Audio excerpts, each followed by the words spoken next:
Olá, uma ótima noite para você que acompanha a nossa programação. Seja muito bem-vindo a mais uma edição do programa Vejam Só, aquele que, sem dúvida nenhuma, é o melhor debate teológico da televisão brasileira. Seja muito bem-vindo a mais uma daquelas edições que promete pegar fogo, né? Aquele tema caliente. Fica ligadinho aí, que daqui a pouquinho nós já vamos nos debruçar sobre o assunto. Antes, redes sociais aqui, ó. Segue lá no Instagram, aparece aqui para você mais uma plataforma para a gente poder interagir, conversar. E, além disso, vou deixar aqui para você as redes sociais do Vejam Só. Siga também lá o programa em todas as plataformas. Tem Instagram, tem Facebook. Siga lá as nossas páginas, porque por lá você tem toda a informação do programa. E também está aqui para você o nosso canal no YouTube. Chega lá para você fazer parte dessa comunidade. Se inscreva no canal e ative as notificações. Fazendo isso, você vai ter acesso às nossas transmissões ao vivo. É isso mesmo. Você vai acompanhar o Vejam Só ao vivo pelo nosso canal do YouTube. Vai aparecer no seu celular. O Vejam Só está ao vivo. Você clica e assiste, tá bom? Além disso, obviamente, todos os programas ficam lá à sua disposição para você ver, rever, compartilhar. Vamos fazer essa comunidade aí no YouTube bombar também, tá bom? Deixa eu apresentar os meus convidados. Na sequência, a gente já coloca o tema aí para começar a nossa conversa. Com muita alegria que nós recebemos novamente aqui nos nossos estúdios o pastor Cláudio Neres, ele que é ministro da Igreja Evangélica Congregacional, lá em Guararema, né, aqui no interior de São Paulo. Pastor Cláudio, obrigado, meu irmão, pelo carinho, aceitar o nosso convite. Seja muito bem-vindo. Graça e paz. Graça e paz, Zeca, ao telespectador. Boa noite a todos. É um privilégio sempre estar com vocês aqui.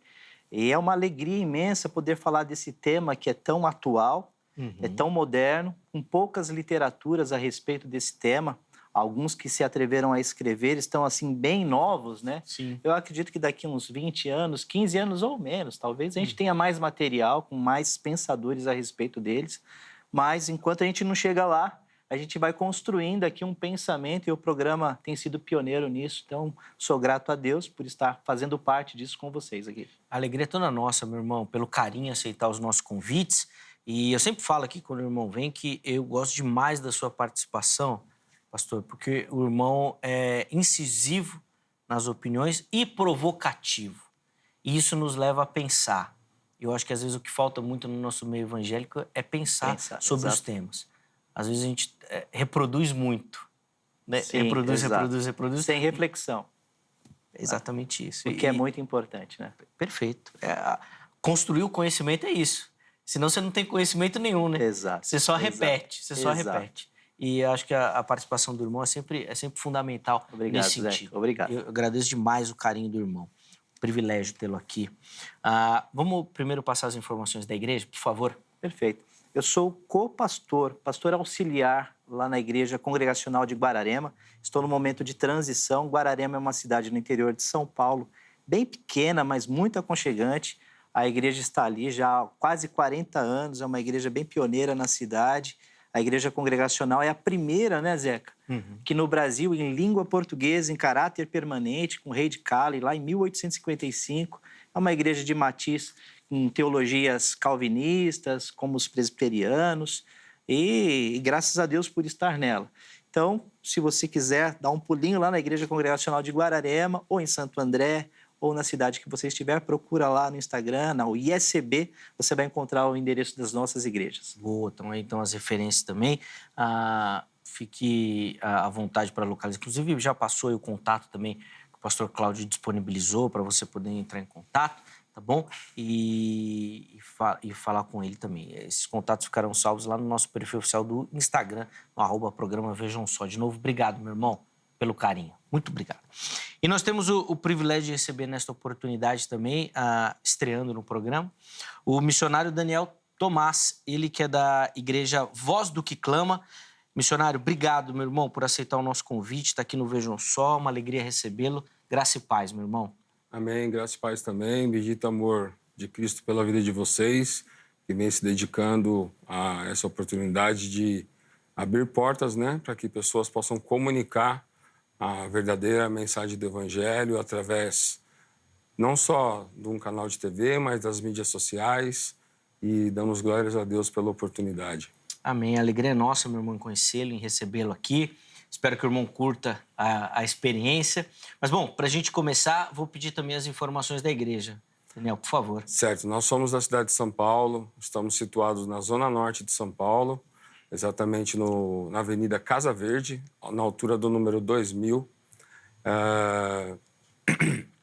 Somos uma igreja de fé continuista, cremos na soberania de Deus, estamos trabalhando os pilares de uma confissão de fé. Estamos hoje debaixo da autoridade de um presbitério, né? Fomos enviados para cá por um presbitério, sempre devemos ser enviados. Eu creio no envio da igreja e não no sentido de você simplesmente ir para os lugares, e sim ser enviado debaixo de uma autoridade do presbitério, e é assim que nós nos movemos. Boa. Pastor Daniel, vamos mostrar esse material que o irmão trouxe aqui. Vou pedir para o irmão falar rapidinho do conteúdo do livro aqui para quem nos assiste, por favor. Esse livro foi um encorajamento do Espírito Santo, bem no começo do processo da pandemia, altura mais ou menos em 2000, no meio de 2000, e eu senti muito forte por poder falar sobre uma introdução no que é o ser de Deus, porque eu acredito que existem alguma falta de entendimento teológico em algumas áreas por elas não compreenderem verdadeiramente o que é Deus. Eles acabam criando um Deus meurgo, né? Um seu próprio Deus a partir do seu pensamento, e colocam a fé em um Deus que, na verdade, nem existe. E acreditam em coisas que, na verdade, nunca foram faladas por esse próprio Deus. Então, a intenção é encorajar a pequenos grupos a estudar com esse material. Foi basicamente isso na época. E, para a glória de Deus, foi bem aceito e recebido assim na época também. Perfeito. Fica aí também a indicação para você que nos acompanha. A gente conversava aqui nos bastidores também, Daniel, sobre o trabalho de uma editora, inclusive, que o irmão tem parceria aí, tem contato. Sim. Vamos indicar também para os nossos telespectadores. Para você que é amante de teologia reformada, amante no sentido de amar teologia reformada, a João Calvino Publicações vem se dedicando como missão em trazer a teologia reformada direto da fonte, materiais sendo traduzidos do latim, materiais sendo traduzidos do alemão, materiais sendo traduzidos do inglês britânico do século XVI, do século XVII, com muita dedicação, com muito afinco, e veio do coração de Deus essa editora. Hoje quem preside ela é o pastor Franklin Bruno, e eu acredito que ela tem tido uma certa relevância já pelo pouco tempo de vida, são 4 anos, mas já passamos de 10 títulos, e tudo com orçamento próprio, nada de parceria. Agora parece que as coisas estão se abrindo, Deus tem inclinado outras pessoas para procurar o Franklin no sentido de abrir o leque da editora, e eu acredito que essa editora tem tudo para ser uma das maiores editoras em língua portuguesa no que diz respeito à tradução de material reformado. Boa, fica aí também a referência e a indicação aí para você do trabalho aí dos nossos irmãos, da publicação de teologia, e a gente agradece sempre que tem novos materiais, né? A gente que gosta de se aprofundar nesse conhecimento acaba se divertindo também com isso. Obrigado, meu irmão, pelo carinho. Deus abençoe demais a sua vida. Vamos entrar no debate, então? E o tema que nós vamos tratar hoje é muito polêmico, porque ele vai tratar sobre o desigrejado. E a pergunta que a gente quer responder é: o desigrejado faz parte do corpo de Cristo? Meus convidados vão responder essa pergunta, já induzindo, né, ali nas considerações iniciais o caminho que eles vão trilhar durante o programa. Na sequência, você que me assiste vai poder responder a nossa enquete, depois a gente volta aqui para o nosso debate. O pastor Cláudio vai iniciar falando, depois o missionário Daniel vai ter a oportunidade de trazer suas considerações iniciais também. E aí, Cláudio, faz parte do corpo o desigrejado? Se nós escrevêssemos essa palavra desigrejado, a primeira coisa que eu ia observar é se essa igreja que vem nessa palavra composta de des, que está fora, igrejado, se essa igreja é com I maiúsculo. Porque se estamos falando de uma igreja com I minúsculo, uma igreja apostólica, uma igreja que tem uma hierarquia, uma igreja que tem uma tradição, uma igreja que precisa de critérios oculares, que não consegue enxergar o coração. Se a gente está falando de uma igreja que precisa de um CNPJ, de um estatuto, de uma constituição, se é um desigrejado dessa igreja, é uma coisa.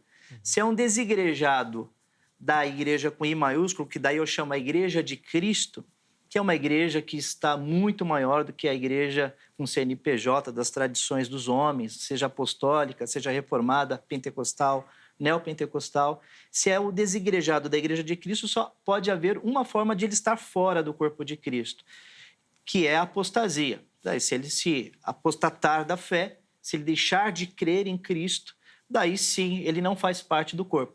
Do contrário, se for com a igreja de I minúsculo, ele saiu de uma tradição reformada, foi para uma igreja pentecostal ou não está em nenhuma mais, está namorando, está pensando com outras igrejas, a igreja da parede preta, se ele está fazendo esse trânsito religioso e hoje está sentado na poltrona da sua sala, assistindo às igrejas que estão nas mídias, a gente não tem como afirmar que ele não faz parte do corpo de Cristo. Eu me atrevo a dizer, se ele mantém a fé, se ele crê em Cristo Jesus, se ele confessa isso diante dos homens e produz frutos que condizem com a sua proclamação de fé, com toda certeza, ele está no corpo de Cristo. Uma coisa não tem nada a ver com outra. Então, eu posso afirmar, o desigrejado, ele sim faz parte do corpo de Cristo e a gente vai decorrer um pouquinho, eu quero alongar um pouco mais essa conversa. Agora, se ele for um desigrejado de Cristo, da igreja com I maiúsculo, a igreja de Cristo, daí, sim, não tem como fazer parte. Sim, ele está fora, né? Ele está fora. Inclusive, você falou que podemos afirmar a partir de preceitos bíblicos. A Bíblia... Exatamente, com preceitos bíblicos. Perfeito. Agora, eu acredito que não é o momento de dilatar o assunto, a gente vai ter tempo para falar sobre isso. Exatamente. Nós vamos poder aprofundar no texto bíblico, que é, acho que, uma das afirmações que são mais realizadas nos debates, né? Me mostra um texto. E aí, para garantir que essa dúvida será respondida, por isso que eu já fiz a pergunta já. Mas, bom, missionário Daniel, quero te ouvir também e saber a sua resposta. O desigrejado faz parte do corpo de Cristo? Bom, entendendo o ponto de vista apresentado pelo nosso irmão, eu acredito que não faz parte do corpo de Cristo.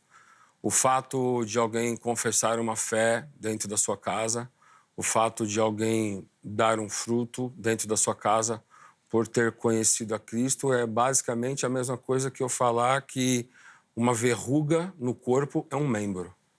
E verruga não tem função nenhuma no corpo. Então é como se ele estivesse ali, mas ele não tem função alguma. Então, eu afirmar que esse indivíduo é salvo porque ele diz confessar, ele diz frutificar, mas ele quebra alguns princípios no sentido, por exemplo, da comunhão, por exemplo, da submissão, submetei-vos uns aos outros. Eu não estou dizendo no sentido de submissão à liderança, seja congregacional, episcopal, ou seja, de um presbitério, mas sim no sentido de se submeter uns aos outros. Ferro afia ferro. Então, como é que eu terei os meus... Onde eu erro, onde eu tenho falhado, como é que eu vou desenvolver isso se eu não tenho um outro ferro para me afiar? Então, eu acredito que a falta da sujeição e da submissão ao corpo de Cristo aponta que essa pessoa ela não é uma pessoa salva. A partir de preceitos bíblicos também. Exatamente. A gente tem Hebreus 10 ali, a partir do 25, que dá uma boa base no que diz respeito ao encorajamento a congregar. E o autor da carta aos Hebreus, ele inclusive aponta que aquele que não congrega está errando porque logo vem o dia. E qual dia ele está dizendo? Ele está falando do dia do Senhor. Sim. Então, se ele está te encorajando a congregar, ele também está te apontando que existem pessoas que não congregam, porque é o que está escrito no texto, e aqueles que não congregam, ele faz menção. Prestem atenção. Lá vem o dia. E ele está falando do dia do Senhor. Boa. Nós vamos poder aprofundar essa temática aí, inclusive com as percepções do pastor Cláudio do texto também propôs. Nós vamos fazer isso na sequência. Primeiro, deixa eu colocar a enquete para você que nos assiste, para poder participar também votando, dando a sua opinião sobre o tema proposto. Acesse o nosso perfil do Instagram, @programa Vejam Só, que lá você vai encontrar as nossas enquetes. Aliás, vamos colocar na tela aí a enquete que está lá para o programa de hoje. Aí, ó, a pergunta é a mesma do programa. O desigrejado faz parte do corpo de Cristo? Primeira opção, sim. Independente de frequentar, ele faz parte. Segunda opção, depende do envolvimento com outros cristãos. Então, não é só ali o congregar ou não, né? Às vezes ele não congrega, mas tem que ver aí como é que é a vida dele. E a terceira opção, não sei, preciso estudar mais. Foi como o Cláudio falou, né? Esse aspecto desigrejado, a gente precisa estudar mais, né? Ainda tem muita coisa aí para ser estudada e muitas vertentes, né? Talvez o termo desigrejado coloque muita gente dentro dele que não necessariamente abraça esse tema ou faz parte disso. Então vai lá, vote, participe. Nós vamos tentar colocar a sua participação aqui também. Aliás, Cláudio, será que a gente consegue iniciar por uma definição do termo? Porque assim, ó, a sua fala, você caracterizou a igreja, você dividiu a igreja em dois aspectos, que é o que a teologia faz, né? Sim. A igreja invisível e a igreja visível. E o desigrejado, pelo que a gente entende, ele quer se afastar da igreja visível ou da sua institucionalização. Qual que é a sua definição de desigrejado? Então, para mim, no meu pensamento, como é uma coisa muito nova, recente, para mim o desigrejado é aquele que se frustrou com a igreja por algum momento na sua vida, ou porque ele está num momento de transição, ele saiu de uma cidade, foi para outra, não encontrou um lugar ainda para congregar, ou porque ele entendeu, ele teve uma espécie de iluminação, que ele não precisa ter uma carteirinha de membro para fazer parte do reino de Deus. E dentro do reino de Deus, ele tramita na Assembleia, ele tramita na Presbiteriana, ele tramita na Batista, na Congregacional, e ele ajuda, ele é socorrista, ele exerce os frutos, né, ou desenvolve os frutos do Espírito Santo na sociedade, aonde ele está, na cidade que ele está e no modo que ele está. Mas ele tem um entendimento da importância da igreja, ele tem um entendimento da importância dessa comunidade, da membresia, que não depende de carteirinha, mas que é do corpo de Cristo. Então, tem esse tipo de desigrejado, que ele tem essa consciência viva produzida pelo Espírito Santo. E tem aquele desigrejado que é o cara que aderiu, é o cara que fez a adesão ao movimento religioso. Ele não entendeu ainda quem é Cristo, ele não entendeu a ação do Espírito Santo na vida dele e na sociedade. Então, esse cara é um adepto do mercado religioso, esse cara está em trânsito religioso, flertando com o melhor show, com a melhor estética de igreja, a igreja que tem o estacionamento, a igreja que tem o pastor mais bonito, ou aquele que tem a melhor oratória. Mas ainda ele não entendeu que Cristo, de fato, é aquele que salva, é aquele que dá vida, o batismo no Espírito Santo na conversão dele. Ele não entendeu ainda esses princípios que são básicos. Então, essas pessoas, a teologia chama esses caras de aqueles que aderiram, ou movimento por adesão, dentro do cristianismo, né? Então, é um outro tipo de desigrejado quando ele está nesse trânsito religioso, flertando com igrejas que são denominações ou não, são denominações independentes, pentecostais ou não. Então, a gente tem que definir, né, quem são esses desigrejados, não dá para colocar tudo dentro da mesma sacola e interpretar e pensar no todo. E a igreja também é a mesma coisa, porque essa palavra, os desigrejados fazem parte do corpo de Cristo.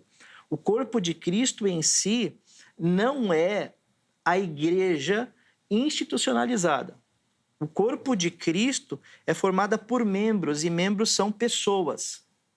O texto de Romanos, posso ler o texto? Claro, por favor. Deve, né? Programa teológico.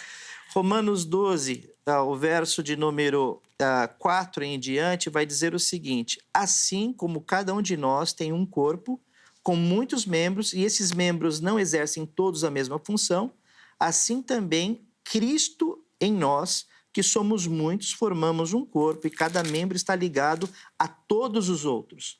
Então, o apóstolo Paulo, no capítulo 12, ele está falando de sacrifícios vivos, falando de pessoas, e também traçando essas pessoas um relacionamento com a comunidade. E ele faz, então, essa metáfora do corpo de Cristo.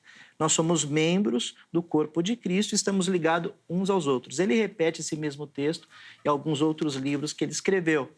Mas essa grande metáfora está se referindo a membros relacionados a pessoas, não a instituições, não a igrejas locais. Embora cada um de nós somos a igreja de Cristo, porque nós somos tabernáculo de Cristo, mas não é essa igreja com CNPJ, com um nome, com uma carteirinha de membro, não. É o membro que é a pessoa. Aí eu já defino outra coisa, Zeca. A igreja que você citou, que a teologia trata, né? A igreja visível e invisível, essa igreja invisível é uma igreja que está muito antes da igreja de Cristo, lá na ordem de Melquisedeque.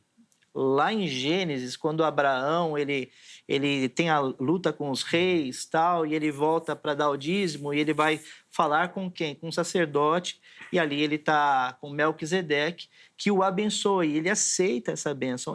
Tem um livro muito legal que eu quero recomendar a você, chamado Fator Melquisedeque, excelente, que trata da revelação de Deus a outras culturas, a outros povos. Sim. E o Melquisedeque, lá em Gênesis, ele não está na linhagem abraâmica, porque nós somos de uma religião de matiz abraâmica, certo?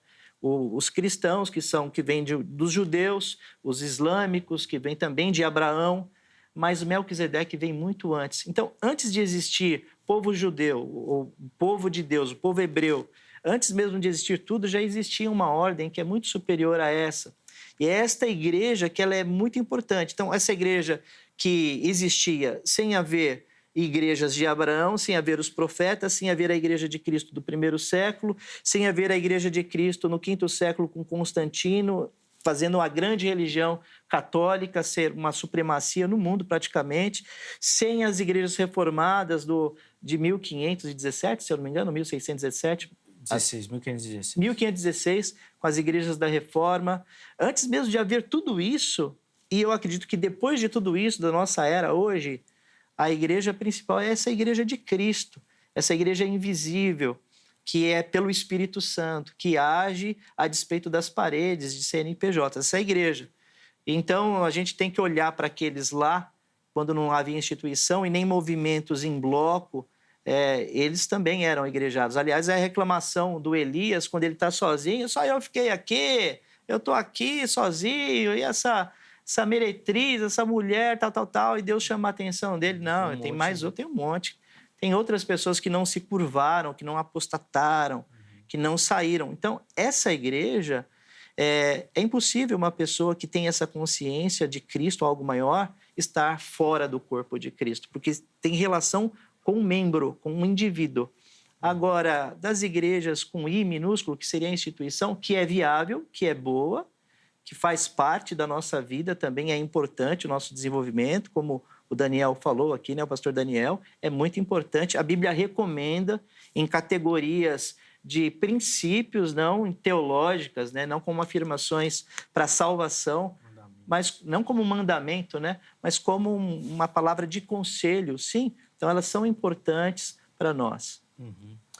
Daniel, eu queria entender a sua definição também aí de desigrejado, né? Dentro desse campo aí tão vasto aí que a palavra representa. Rapaz, nosso irmão falou tanta coisa que eu queria... ele quase chamou Elias de desigrejado, se eu mal entendi. Quase. Eu chamei. Ele chamou Elias, eu sou provocativo. Ele chamou Elias de desigrejado. Então isso já era... Sim, nos moldes de hoje, sim, ele é desigrejado. Misericórdia. Ele fez menção a Romanos 12. Romanos 12 está dentro do contexto geral da carta. Romanos 10 diz assim, 10, inclusive, porque com o coração se crê para a justiça e com a boca se confessa a respeito da salvação. Porquanto a Escritura diz, todo é todo. Aquele que nele crê não será confundido.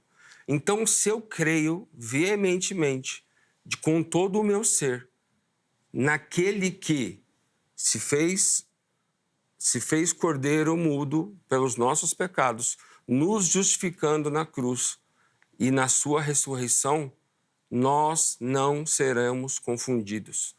O pastor fez menção a a uma espécie de desigrejado, aquele que está transicionando entre um lugar e outro, ainda buscando um lugar com uma estrutura assim, uma estrutura de outra forma, com estacionamento, ou tem até igreja com campo de futebol hoje. Mas eu acredito que esse tipo de pessoa eu vejo como um neófito na fé. É um cara que está conhecendo a Cristo e está procurando entender o que realmente é a igreja. Esse indivíduo em específico eu não o categorizaria, não colocaria como um desigrejado, porque ele está conhecendo a Cristo e ele está, por exemplo, não tem uma igreja que o cara tem 4 filhos, aí o cara vai congregar numa igreja, aquelas igrejas tradicionais muito pequenas, que são de garagem, que não tem uma estrutura para receber os seus 4 filhos. Eu acho prudente da parte dele procurar um lugar com uma estrutura maior para que os seus filhos também recebam o ensino dentro de um conteúdo que ele também está recebendo, para que ele possa replicar aquilo aos seus filhos em casa. Então, nesse princípio, eu colocaria numa categoria de neófito. O termo desigrejado, como o pastor bem disse, é algo muito recente e existem várias ramificações, né? Tem um que geralmente as pessoas não falam muito, que eu vou definir como desigrejado gourmet. O desigrejado gourmet é aquele cara que já foi ordenado ao sagrado ministério, seja ele como evangelista, seja ele como diácono, seja ele como pastor, só que ele ainda tem contato com outros pastores de amizade e ele ainda continua ministrando, porque esses pastores continuam convidando. Então, isso faz com que essa pessoa entre numa zona de conforto, porque eu sempre me apresento como pastor, as pessoas me reconhecem como pastor, mas na minha vida pessoal, elas não sabem que eu não estou me submetendo uns aos outros como membro dentro do corpo de Cristo, muito menos submetido debaixo da autoridade de um presbitério, ou como eu mencionei, de uma forma episcopal ou de uma forma congregacional.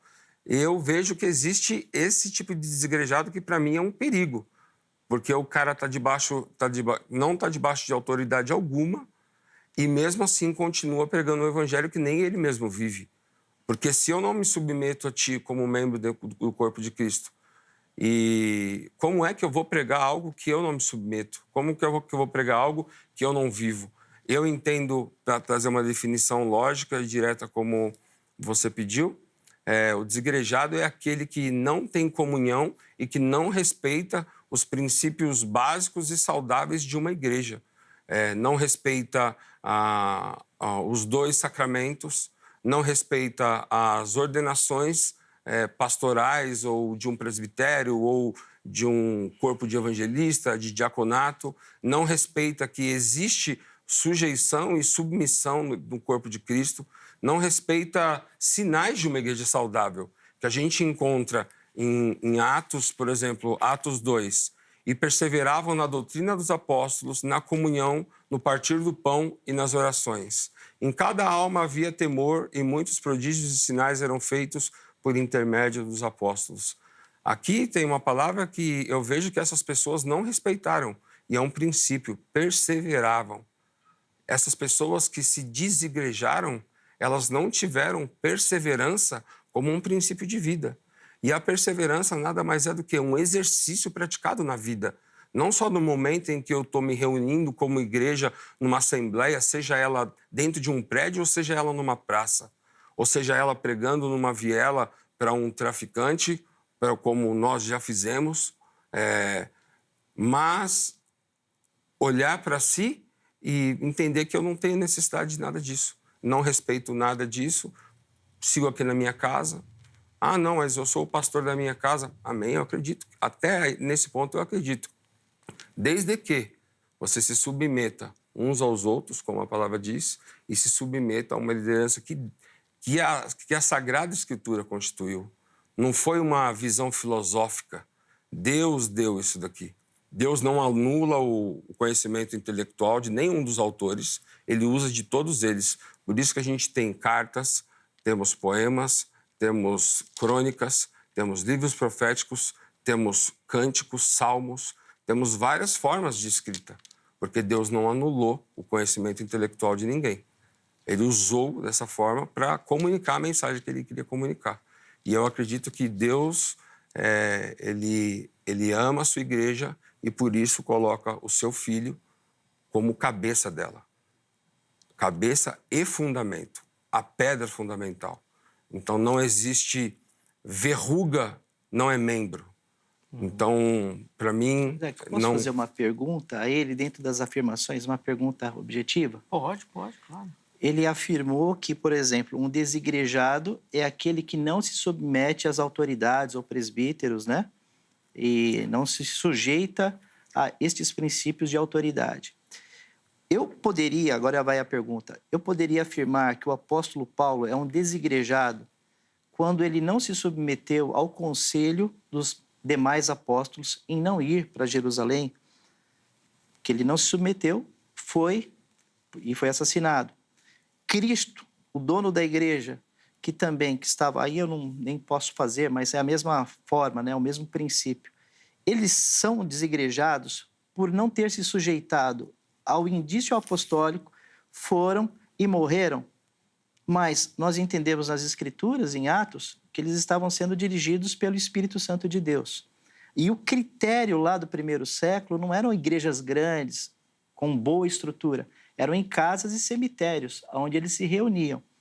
Aí vai a segunda pergunta. Não é interessante a gente colocar uma lupa para enxergar o tema dos desigrejados dentro do princípio do rigor, lá, minimamente do primeiro século, e não dos dias de hoje, onde existe uma disputa por membros dentro do mercado religioso, onde é interessante falar que o desengrejado vai para o inferno, não é do corpo de Cristo, usar termos pejorativos, que é uma verruga, que precisa ser amputado, porque aquilo que é indisposto, indigesto dentro do corpo, a gente quer amputar. A gente não quer olhar por espelho, se eu pudesse mudar esse nariz, se eu pudesse tirar essa orelha, diminuir. É assim que o desengrejado é tratado dentro do corpo.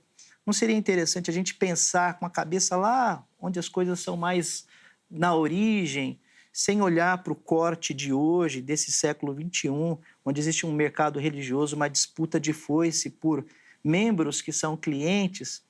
Não é mais interessante a gente olhar por esse viés? Então, a primeira pergunta, Paulo desobedeceu, ele era desegrejado?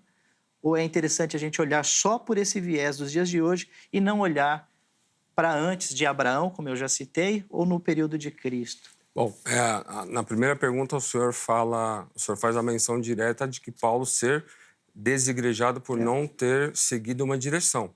Isso. Na verdade, Paulo foi desobediente, certo? Ágabo trouxe uma profecia para ele, dizendo que o dono dessa cinta vai subir a Jerusalém. Atos 21, né? Vai subir a Jerusalém e lá será preso.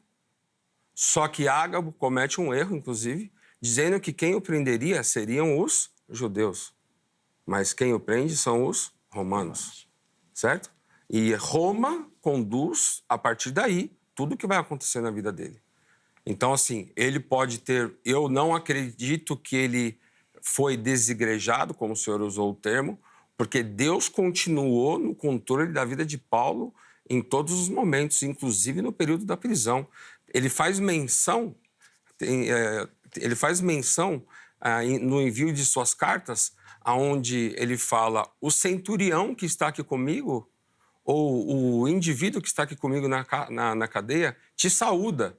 Por que ele te saúda? Porque Deus não perdeu o controle de nada na vida de Paulo, nem de ninguém. Dentro da cadeia, Paulo continuou cumprindo com o seu propósito, que era pregar o evangelho que a ele foi revelado, que foi levar aos gentios. No começo, se a gente voltar, quando Natanael impõe as mãos sobre ele e cai as escamas dos olhos dele, ali ele fala, Deus fala com ele, que ele seria enviado aos judeus e aos gentios, mas por desobediência ele iria sentir no flagelo no seu próprio corpo. Então, assim, Deus já tinha avisado a ele que ele seria flagelado, só que ele não sabia o quão intenso seria isso. Mas Paulo já tinha sido avisado, logo quando a escama dos olhos cai. Então, tipo assim, eu afirmar que Paulo se tornou desigrejado porque ele não seguiu uma direção, não. Eu acredito que a própria desobediência de Paulo foi uma resposta da responsabilidade humana dele como homem que está debaixo da soberania de Deus. Perfeito. Sua Era explicação exatamente foi aquilo. perfeita. Perfeito. Essa mesma situação de Atos 21 acontece, se eu não me engano, em Atos 16, onde ele está indo para um lugar, ele é impedido por uma visão. 16 e 17. 16 e 17, né? Ele é impedido, tem uma visão lá na... Ele tem um sonho, Deus fala que era para ele Exatamente. atravessar a Macedônia. Isso. E lá ficar por 2 anos. Exatamente. Então, ele retorna. Existe uma indicação da Igreja Apostólica para um direcionamento por parte dele, mas, de repente, vem uma visão, o Espírito Santo atuando, essa igreja invisível, que é redigida, né, que é escrita, a história vai sendo escrita pelo Espírito Santo, de forma onde não obedece hierarquias e nem planejamentos humanos. Daí vem nessa visão e muda ele, desloca ele. Se eu olhar pelo viés da Igreja Apostólica, eu vou dizer assim, o apóstolo Paulo desobedeceu. Mas se eu olhar pelo viés do Espírito Santo e da Igreja Invisível, que é controlada por Cristo, eu vou dizer, não, ele obedeceu e se sujeitou à soberania de Deus. Dessa mesma forma, eu acredito que tem muitas pessoas hoje... Só lembrando que tem a segunda pergunta, hein? Tem, Não. Só lembrando que hoje tem muitas pessoas também que não se sujeitam a autoridades, daí é uma entre parênteses, né? Porque nem todos são assim, mas tem autoridades cristãs, religiosas, que são déspotas, que não estão sendo dirigidos pelo Espírito Santo, com ensinamentos, como diz o texto aqui, por exemplo, de 1 Timóteo, no capítulo 4, com ensinamentos satânicos, com ensinamentos que fogem dos princípios cristãos. Então, tem muita gente hoje que está fugindo, igrejas que, olha, você não pode casar, você não pode comer determinadas coisas. Então, foge desses princípios, não é a igreja do Senhor. E tem muita igreja que se diz de Cristo, mas não obedece a Cristo, e esses membros estão saindo dessas igrejas. E eles estão, assim, meio que hoje perdidos, porque tudo que eles aprenderam desde o seu novo nascimento foi dentro dessas igrejas. Então, eles vêm para cá, para o lado de fora, né, da instituição, e são intitulados de desigrejados. E eles não conhecem que existem outras igrejas saudáveis por aí. Então, estão assim meio que flertando, namorando. Eu não posso pegar esse membro do corpo de Cristo que saiu debaixo de uma autoridade não cristã por não obedecer os princípios da palavra. Então, ele rejeita aquilo. Eu não posso chamá-lo de desigrejado. E também não posso chamar um homem que, de repente, foi... A gente conhece várias histórias, vários relatos. Ronaldo Lindório talvez seja um dos maiores missionários do Brasil, que tem um ministério relevante, que está se recuperando de um problema de saúde, né? Mas tem um dos casos dele que ele chega num lugar, uma tribo muito distante, chega lá, já tem um cristão. Ele se preparou, e pessoas se preparam tanto com Seu línguas... Zé. Isso. Lá no Amazonas. Daí chega lá, já tem um cristão lá, que não faz parte de uma igreja. Entende? Morava num casebre. Exato. Então, eu não posso olhar para essa igreja que é produzida pelo Espírito Santo, que é dirigida pelo Espírito Santo, e chamar essas pessoas que o vento vai levando de um lado para o outro de desigrejado. Eu não posso fazer isso. Posso? Bom, o senhor tá me complicando, porque agora o senhor já está falando de uma outra coisa e eu nem respondi a segunda. É complexo. Eu tenho que pegar o finalzinho aqui. O seu Zé foi enviado pelo Espírito Santo para aquele lugar. Sendo enviado, eu acredito no envio, tá? Isso é um princípio bíblico. Eu nunca saí, vamos chamar de denominação, passei por poucas, graças a Deus.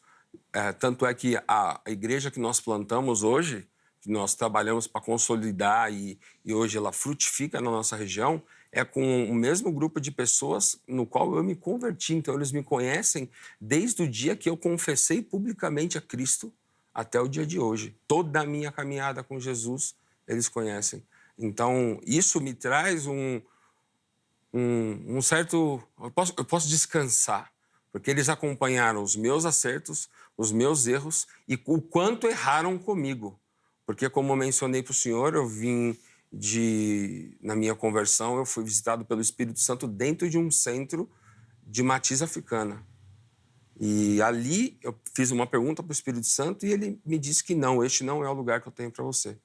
Quando eu cheguei na igreja onde eu me converti, que era uma igreja neopentecostal, no qual as pessoas elas são um tanto quanto hipócritas no que diz respeito ao neopentecostalismo, porque elas criticam o neopentecostalismo, mas na hora de vir ou o neopentecostalismo ou o pentecostalismo, elas destroem, chamam de câncer dentro do corpo de Cristo, mas quando elas têm que vir aqui conversar com o Zeca, eles estão aqui sentados. Então existe uma hipocrisia muito grande dentro da igreja, no sentido de que eu aponto uma igreja pentecostal como um tumor, eu digo que a igreja neopentecostal é um câncer, mas quando eu tenho que falar num canal de TV que é mantido por uma igreja pentecostal clássica, quando eu não estou lá, eu chamo de câncer. Uhum. Então, esse é o nível de hipocrisia que existe na igreja. Então, não tem como nós esperarmos muita coisa de alguns tipos de líderes. Eu vou tentar responder. O Zé, eu sei dessa história do pastor Ricardo, tenho o máximo respeito por ele também, mas tem muitos homens de Deus fazendo algo tão grande ou até maior do que ele na nossa geração. Pastor Michael Barroco, Renato, lá no sertão do Rio Grande do Norte, tem muita gente. Esse tipo de pessoa, como o senhor fez menção ao seu Zé, que está lá e ele já ministrava as tribos indígenas, aqueles que se convertiam das tribos indígenas e somavam com ele, como o pastor daqueles indígenas, eles eram igreja. Independente de prédio, independente de instituição, independente do local que eles se reuniam para cultuar publicamente. Eu já fui enviado para uma tribo indígena chamado os Nambiquaras, no Cone Sul do Amazonas. O pastor Eduardo é o líder desse projeto lá. E eu tive contato com indígenas já convertidos. Naquele dia, nós levantamos um altar de adoração nessa tribo e tenho até no meu YouTube um determinado momento de adoração. Vem um cheiro de mirra, com uma ventania no meio da nossa adoração. E a minha oração anterior era que Jesus estabelecesse um lugar ali. E a missionária Helenil, que Deus a tenha, esposa do pastor Eduardo, me fez menção depois daquele dia que nós passamos por lá, eles avançaram por mais 5 tribos que não eram convertidas a Cristo. Então, tanto quanto o irmão Zé, quanto o pastor Eduardo, estão no mesmo contexto, enviados pelo Espírito Santo, através da igreja. Mas o pastor Zé não tem um bacharel teológico, não é doutor em ministérios, mas, como aconteceu comigo, onde eu me converti, e fui para o meu quarto com uma Bíblia Shed, e o Espírito Santo usou da vida do Dr. Shed para me ensinar muita coisa, eu acredito nesse mesmo Espírito Santo na vida do seu Zé.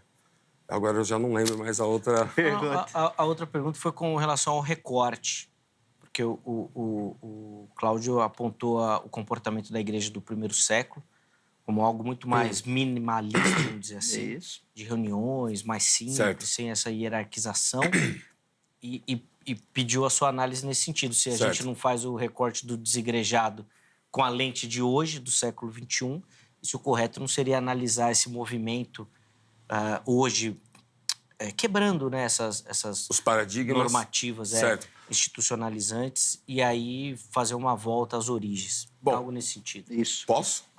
Deve? Sim. Eu acredito que, a partir do momento em que um povo começa a se reunir em uma casa, como era a igreja primitiva, Tiago fala que eles se reuniam, inclusive, na sinagoga.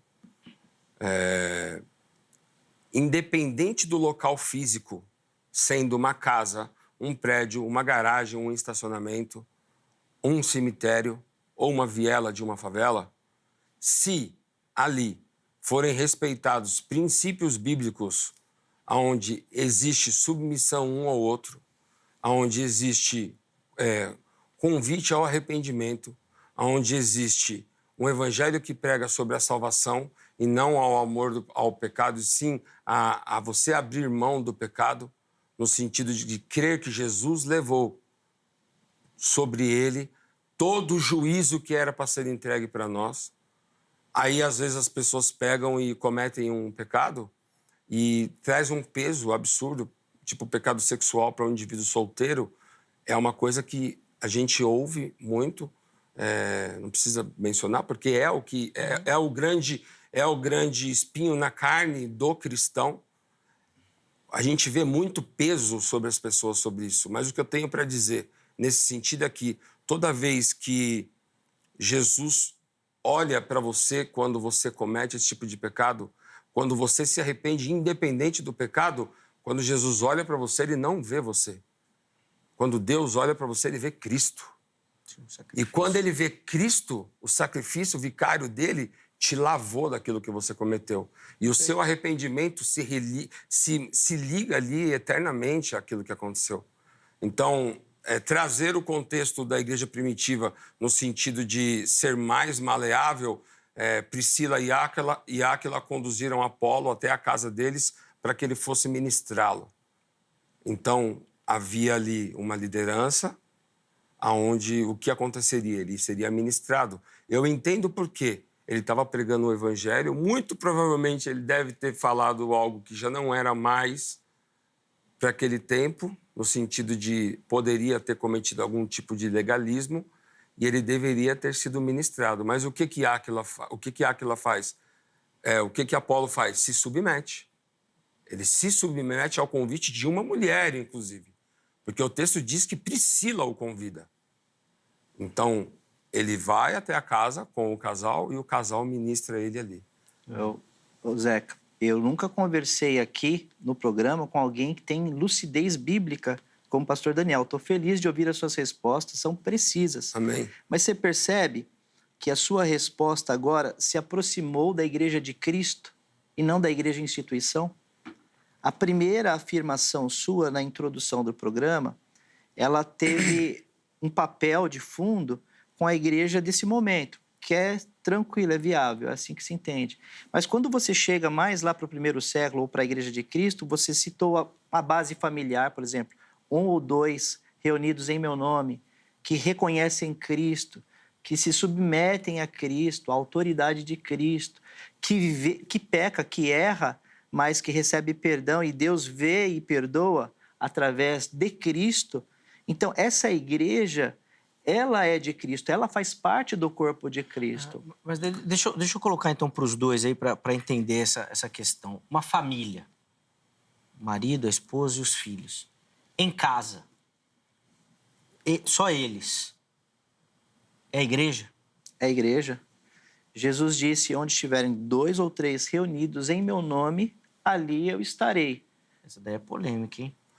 Jesus disse, quando estiver 1 ou 2 em meu nome ali, eu estarei. O contexto do texto está falando sobre juízo, está falando no sentido de julgamento. Havia um pecado ocorrido, certo? Havia um pecado ocorrido. Então, quando vocês dois estiverem falando em meu nome, vocês estão concordando em ser disciplinados pela minha autoridade através do meu nome. Ali não está falando exatamente no sentido de ser igreja. Não, e sim no sentido de ser disciplinado, que aí eu já trago mais para o meu lado ainda. Isso. Não, sim, mas é dentro dessa categoria que eu estou mencionando. Sim. Mas deixa ele responder também. Responder. Nesse caso da família ali, eles não têm uma igreja. Pai, mãe, filhos reunidos em casa. Só eles, não têm outras famílias. Oram, estudam a Bíblia, cantam. É igreja? Eu acredito que esse homem ele está exercendo algo que vem antes. Não vem antes, no sentido... Porque, assim, nós cremos que existe a igreja no Velho Testamento, que eles são salvos através da fé em Cristo, certo? Perfeito. Só que o fundamento apostólico e profético ainda não tinha sido colocado. Okay. Então, isso tem que ser lembrado também. Então, a revelação ela é continuada e ela termina lá no livro de Revelações, com João.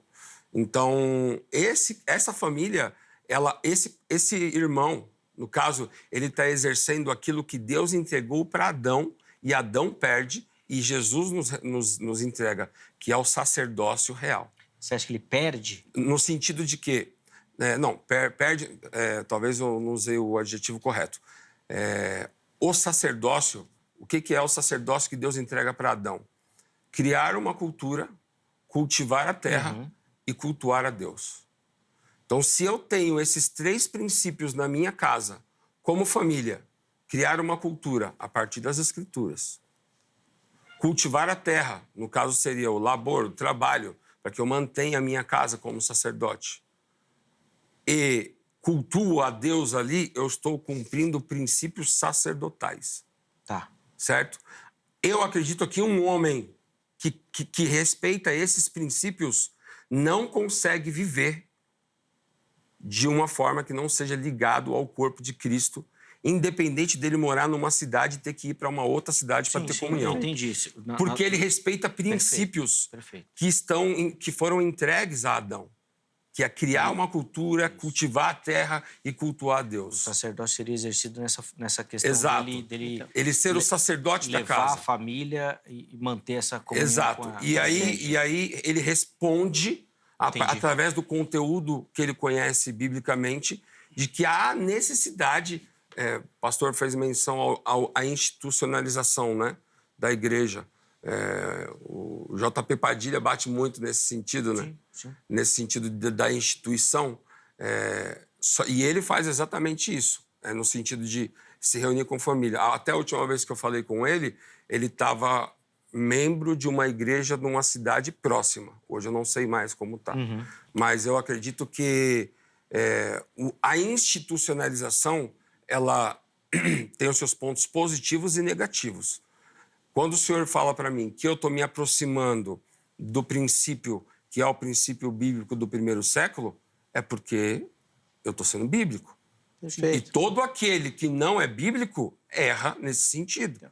É questão da hermenêutica. Por exemplo, quando eu olho para os desigrejados e uso a lupa hermenêutica de interpretação da Bíblia com o viés das igrejas institucionais, e eu estou considerando o mercado religioso, eu quero dizer que eu faço parte disso, tá? Sim. Eu estou dentro de uma igreja, de uma instituição, sei da importância dela, mas eu estou olhando com os olhos mais dilatados na percepção, ou tentando, uma tentativa de interpretar a luz de Cristo. Se eu olho para a igreja a partir de Cristo, eu vou entender que uma família que tem um homem que se entregou a Cristo, uma mulher que também entende que Cristo é o seu Deus, é o seu Senhor, e que tem um filho ali, vamos supor, uma família completa, está já desenvolvendo o seu sacerdócio, que é testemunhar de Cristo Jesus. Foi para que nós fomos chamados, Atos 1:8, para dar esse testemunho de Cristo, do amor de Deus, e exercer, então, os frutos. O texto que eu li, primeiro de Romanos, que fala que somos membros ligados ao corpo, para que dê frutos, ou seja, para que a gente possa dar fruto. Esses frutos não é exatamente dentro da igreja, ela é importante para isso, mas não só para isso, é na sociedade. Este homem que está com a sua esposa, com seu filho dentro de casa, em nome de Deus, quando ele sai para o trabalho, quando ele sai para a vida, ele vai gerar fruto de amor, de paciência, de alegria, de benignidade, de domínio próprio, e isso vai se expandir na sociedade. É uma coisa muito maior, não tem a ver com uma igreja local somente, entende? Sim. Embora eu entenda a importância dela. Nós estamos caminhando para o final do bloco. Deixa eu só colocar... só do bloco, né? Tem mais um, mas ele é curtinho. Mas deixa eu só colocar uma outra questão antes que finalize. Primeiro, fazer uma observação. Tem uns desigrejados mais radicais, que eles até falam, né? Que eles preferem reunir a família e fazer um churrasco, que é um culto, né? Servem ali um culto muito mais... Com sacrifício, um churrasco. Inclusive, Deus gostava de churrasco. Com gordura. Né? Deus gostava de churrasco. Esses caras me arrebentam. Mas deixa eu colocar outra questão aqui no desigrejado, a das ordenanças. Batismo e ceia. Vou começar contigo, vai, Daniel. A opinião dele eu já até imagino. Aí tá fora, né? Porque o desigrejado não pode participar da ceia nem do batismo. Não pode. Não pode participar, no sentido dele também não vai poder ministrar, né? Também não. Porque ele não se submete ao corpo. Porque inclusive é a referência da ceia, né? Ele não se submete ao corpo. Eu acredito que quando Jesus convoca e envia, tanto no envio dos 70, dos 120, dos 12, ele ali envia na autoridade do nome dele, Depois ele não manda ninguém ir atrás dessa galera que ele envia para fiscalizar o que eles fizeram ou não fizeram. Mas lá na frente, lá na frente, Paulo encontra um grupo que ainda batizava na teologia de João. E aí Paulo chega neles e fala, mas vocês não conhecem o Espírito Santo? Não, a gente não conhece. Então tem alguma coisa errada com essa igreja que vocês estão sendo. Essa pregação que vocês estão pregando já não está mais alinhado com aquilo que Deus está comunicando. E o que Paulo faz? Paulo impõe as mãos, o Espírito Santo os batiza ali, certo? Os enche. E eu acredito que aqueles homens começam a se conectar com a mesma fonte. Porque não tem como. Paulo, quando volta para prestar conta para a igreja de Jerusalém, depois do primeiro concílio de Jerusalém, ele vem prestar conta do que ele estava pregando. Então, Paulo prestava conta. Então, não tem como eu afirmar que Paulo se tornou desigrejado, sendo que Paulo prestava conta. As cartas de Paulo nada mais eram do que um encorajamento para a correção de erros nas igrejas. Por exemplo, na primeira carta de Coríntios, existe um encorajamento a conserto de muitos erros. Já na segunda, já é mais tranquila, porque eu acredito que ele já compreende que aqueles erros, em sua maioria, já tinham sido resolvidos. Ele já vai tratando um pouco de outros temas. Mas a carta, ela faz menção, tem algo muito importante ali no capítulo 5, que é onde ele encoraja a igreja a excluir uma pessoa. Por quê? Porque aquele homem, ele caiu no pecado sexual com a esposa do próprio pai. Então, Paulo, sem estar de corpo presente, através de uma carta, encoraja a liderança da igreja local, e ele ainda os exorta por não terem feito isso antes, para que ele seja retirado da Assembleia. Então, como é que eu vou ter esse controle do que está acontecendo nessas reuniões nas casas, sendo que eu não me submeto a ninguém? Aí, para responder essa pergunta agora ou depois? Não sei nem se vai dar depois. Pode responder, mas vai ter que ser direto, rápido, objetivo. Um minuto. 1 minuto, perfeito. Então, respondendo objetivamente, eu acredito que ceia e batismo não é um sacramento, como a Igreja Católica faz a leitura. A salvação é em Cristo Jesus. O sacramento é entendido teologicamente como um aporte para a salvação também. Você tem que cumprir aquele rito para ser salvo ou para se identificar. Mas eu acredito que só em Cristo nós nos identificamos. Filosoficamente respondendo, seria errado, então, dizer que aquele que começou a ceia ou o batismo, em primeiro lugar, ele se sujeitou a quem? Quem que mandou? É só Deus? Então, eu acredito nisso, só Deus mandou. Também seria impossível a gente pensar, por exemplo, como diáconos que foram enviados pelo Espírito Santo em vários lugares no mundo, batizaram, assim como Felipe em Atos, por exemplo, que batizou. Quem que ordenou? Quem que mandou? E aí vai a minha provocação e a minha crítica às igrejas reformadas, que mandam suas missionárias para os campos missionários, para tribos indígenas. Elas vão lá, pregam, fazem de tudo, enfim, limpam as feridas, as chagas de todas as pessoas e na hora de dar a ceia ou batizar, elas não podem.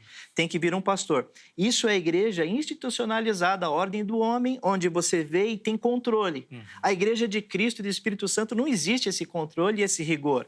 Tem a água aí, vamos batizar. Tem o pão, tem o suco ou o vinho, vamos ceiar. Entendi. É isso que é corpo de Cristo. Bom, orgânico. Sim, seria a mesma resposta no sentido da fala do missionário Daniel com relação ao controle, né? Quem que vai controlar isso daí? Não precisa. Eu respondi isso anteriormente, né? Não, deu para entender que provavelmente não seja a sua visão, mas acho que é a provocação que... Não, a grande comissão, ela é para homens e para mulheres. Não, sim. Eu entendi a sua fala. Acho que a provocação que o Cláudio faz é que a igreja institucional, assim... Tem seus mecanismos de controle. Tem. São os privilégios pastorais. Isso. É que esses controles já não são tão bíblicos, né? Esses controles eles já estão muito mais relacionados a um pensamento filosófico, no sentido de que o que eu entendo que seja o correto. Os supremos concílios das igrejas tradicionais não falam a mesma língua. Então, mas toda tradição cristã institucionalizada é dentro de parâmetros que você consegue medir, olhar, visualizar, colocar lupas humanas. A Igreja de Cristo, você não tem como subjetivizar o que está no coração de uma pessoa. Quem mandou, quem ordenou, quem fez. Não existe. Se ele faz de coração, né, debaixo dessa autoridade do Espírito, estaria tudo certo. Perfeito.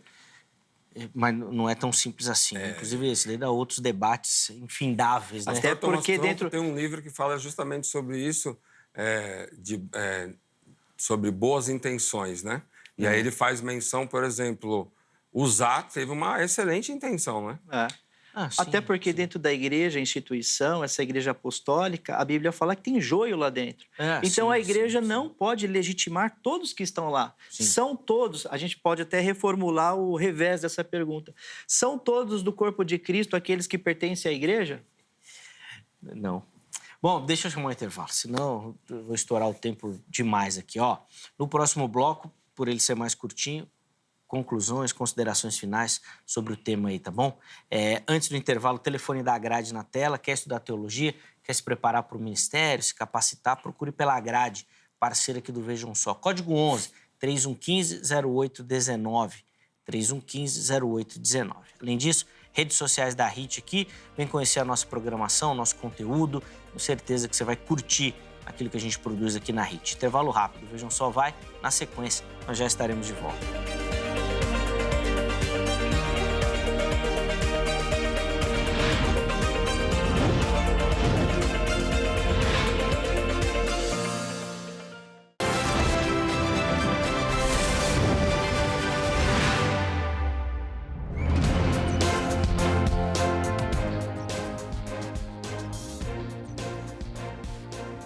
Muito bom, agora sim estamos de volta com o Vejam Só. Intervalo rapidinho aí na nossa conversa. Hoje falando sobre os desigrejados, recebendo aqui no nosso estúdio o pastor Cláudio Neres e também o missionário Daniel Tomás. Aqui no primeiro bloco trouxeram as suas reflexões, as suas impressões, a interpretação do texto bíblico com relação a essa questão. Neste bloco, eles vão fazer as considerações finais e oferecer aí para você uma aplicação do tema, um entendimento aí do assunto que nós colocamos, tá bom? Antes disso, bem rapidinho, vamos mostrar as fotos. Você que participa, que curte o Vejam Só, que manda a sua foto assistindo e concorre a presentes aqui do programa, tá bom? Acesse as nossas redes sociais e por lá mande a sua selfie assistindo ao Vejam Só. Uma selfie bem simples, não precisa de muita produção. Manda ali nas mensagens, né, no direct, e a produção vai pegar a foto, junto com a foto, seu nome e a cidade e o estado, tá certo? Vamos lá botar na tela aí as fotos de hoje, que nós separamos. Vamos começar aqui em Araraquara, interior de São Paulo, e quem aparece aí assistindo o programa é a Valéria Lopes Silva, nossa telespectadora de Araraquara. Quero agradecer demais aí, obrigado, viu, Valéria, pelo carinho. A galera do interior de São Paulo que nos acompanha também. Deus abençoe. Saindo do interior, nós vamos aqui para a Grande São Paulo, na cidade de Diadema. E quem vai aparecer aí para você é a Maria Edinalva, também acompanhando o Vejam Só. Obrigado, viu, Maria, pelo carinho. Deus abençoe a sua vida. Show aí a foto da Maria também assistindo. E saindo de São Paulo, nós vamos para Pernambuco, lá para a capital do estado, para Recife. Quem aparece aí é o Pedro Olímpio. O Pedro fez uma foto boa, hein? Show, Pedro. Que benção. Pai, fiquei com a barbinha mais branca do que ela já é. Caprichou, hein, Pedro? Valeu, obrigado. Alguma coisa deu errado ali, é o flash, tinha muita luz. Minha barba não é tão branca assim, não, flash viu? De anos-luz. Boa, obrigado, Pedro. Deus abençoe. Bom, faça você aí como os nossos irmãos, manda sua foto, participe. Põe na tela aí os presentes que nós vamos mandar para nossa audiência. Ó, uma caneca, que já é tradição aqui, todo mês a gente manda uma. E também um kit, agora no mês de maio, né, mês das mães. Uma caneca, uma bíblia, tem tudo dentro dessa sacolinha bonita aí para você poder presentear a sua mãe. Ou, quem sabe, nós já vamos entregar direto para uma mãezona aqui, tá bom? Um oferecimento do Shopping do Povo. Você já acompanha nas imagens a loja do Shopping do Povo. Quer comprar materiais, livros, bíblias, outros materiais, aí acesse e procure pelo Shopping do Povo. Avenida São João 816 ou pelo site spovo.com.br ou ainda pelo WhatsApp 11 95854 3232. Em todos esses canais você consegue acessar aí os produtos do Shopping do Povo. Se tiver interesse, adquirir também, tá bom? Obrigado aí a galera do Shopping do Povo pela parceria com o programa. Meus irmãos, esse bloco é bem curtinho, então é só tempo para as considerações finais, mesmo para a conclusão. 3 minutos para cada um, para falar aí com o nosso telespectador a síntese da discussão que a gente teve. Missionário Daniel começa, depois o pastor Cláudio vai ter o privilégio de encerrar o programa. Por favor, meu irmão. Bom, na verdade, eu queria fazer um encorajamento a você que se reúne na sua casa, a você que se reúne no seu apartamento, independente do lugar que seja, com a sua família. Caso você não tenha encontrado uma igreja saudável, caso você não tenha encontrado um pastor de verdade, alguém que você possa realmente abrir o seu coração, alguém que você possa caminhar junto, eu te encorajo a orar ao Senhor, pedindo que Ele te dê a direção para que você possa dar os seus próximos passos. Porque é muito perigoso a condição que você se encontra hoje. Nós tratamos aqui de vários pontos, falamos sobre vários temas e eu só posso fazer isso, eu não tenho como fazer outra coisa a não ser te encorajar a orar ao Senhor, pedindo que Ele te traga a estratégia através das Escrituras para que você possa seguir a sua caminhada cristã juntamente com a sua família. Se você é uma pessoa que exerce o sacerdócio na sua casa, como eu fiz menção, criando uma cultura, cultivando a terra e cultuando a Deus, eu tenho certeza absoluta que esse mesmo Deus vai te trazer a direção para os próximos passos que você deve tomar acerca da sua vida cristã, da sua vida piedosa, juntamente com a sua família. E não vou dar mais tempo para o meu amigo, ele fala um pouco mais do que eu, então eu vou emprestar mais 1 minuto para ele. Boa. Missionário Daniel, obrigado por aceitar o nosso convite, meu irmão. Foi um privilégio conhecê-lo. Estamos à disposição. Espero que tenha curtido a experiência. Sim, As claro. portas estão abertas, que Deus continue abençoando sua vida, Amém. Ministério também. Os contatos que o Daniel disponibilizou estão salvos para você lá no nosso perfil oficial do Instagram, no @programa Vejam Só, tá bom? Chega por lá para acessá-los também. De novo, obrigado, meu irmão, pelo carinho. Pastor Cláudio, 3 minutos por irmão também, tá? Ele falou que vai deixar 1 minutinho, mas daí eu que vou aproveitar para falar. Para você são só 3 mesmo. Tá, joia. Bom, sobre os desigrejados, se eles fazem parte do corpo de Cristo. Estou perguntando isso para Jesus e vejo a resposta dele no Evangelho de Mateus, no capítulo 21, quando ele cita uma parábola.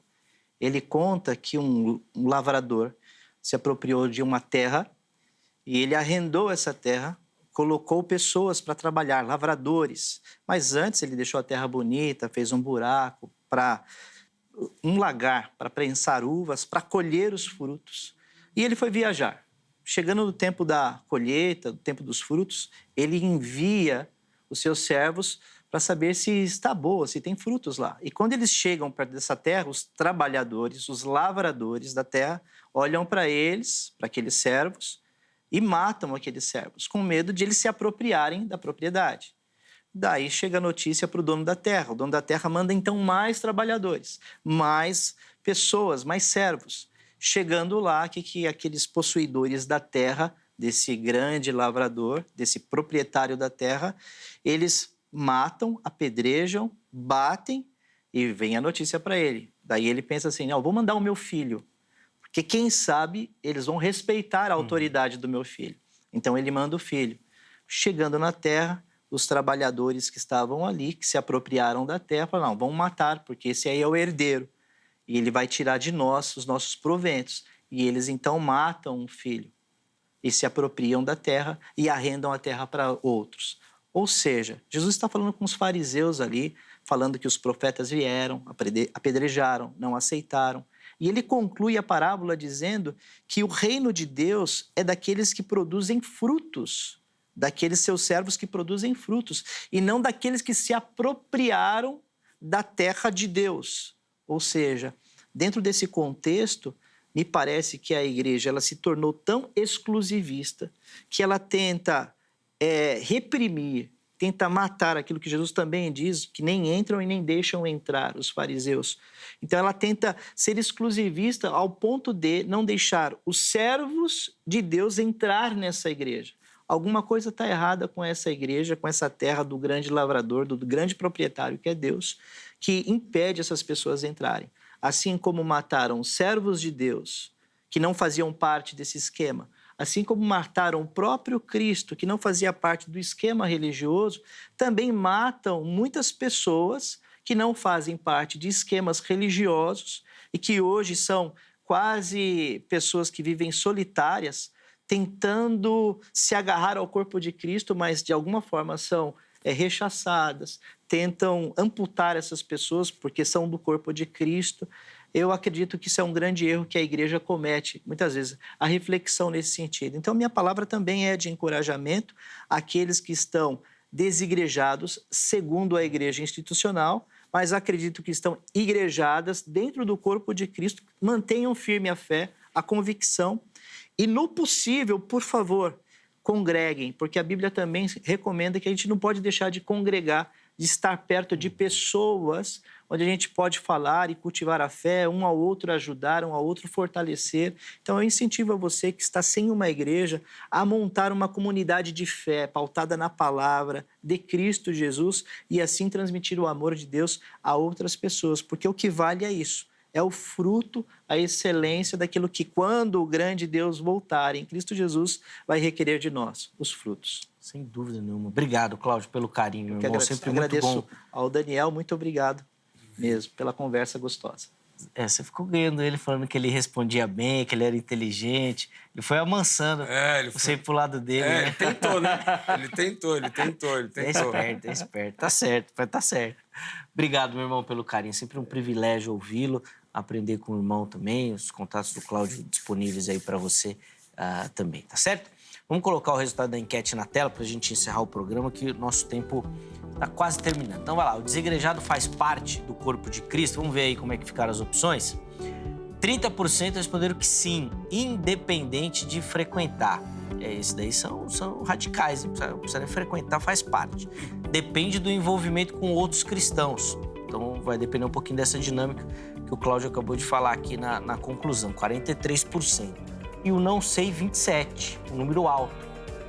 Via de regra, as nossas pesquisas, o não sei é um número bem pequeno. Mas talvez pela novidade do tema e tudo mais, né? Ainda com essa falta aí de teoria, seja um número grande, 27%. Quero agradecer demais a todo mundo que votou, que participou. A edição de hoje fica por aqui, mas amanhã, se Deus permitir, nós estaremos de volta com mais um Vejam Só. Forte abraço e até a próxima!